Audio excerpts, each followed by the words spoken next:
بسم اللہ الرحمن الرحیم۔ السلام علیکم دوستوں، بہنوں، بھائیوں، بزرگوں۔ آج سوال و جوابات کے سلسلے میں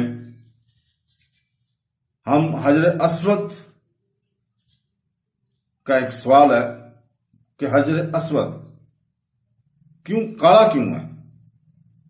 اسلامی روایت کا خیال ہے کہ حجر اسود حضرت آدم اور حضرت حوا کو یہ بتانے کے لیے جنت سے گرایا گیا کہ ایک قربان گاہ کہاں بنائی جائے، مطلب کعبہ کہاں بنایا جائے، جو زمین پر پہلا مقدس مسلمانوں کا کعبہ ہے۔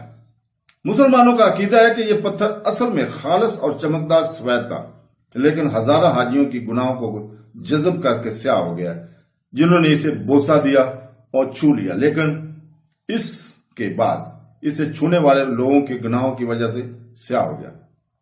طواف کے دوران حجاج عقیدت کے طور پر حجر اسود کو چھونے یا چومنے اور برکت حاصل کرنے کی کوشش کرتے ہیں۔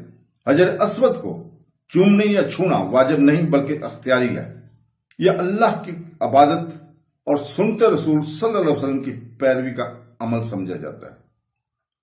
تو دوستو، اللہ تعالی سے دعا ہے کہ وہ ہمیں قرآن، تفسیر اور حدیث پڑھنے اور اپنے اسلام کو سمجھنے اور طریقہ اسلام کو پڑھنے اور اس کو سمجھنے کی توفیق عطا فرمائے۔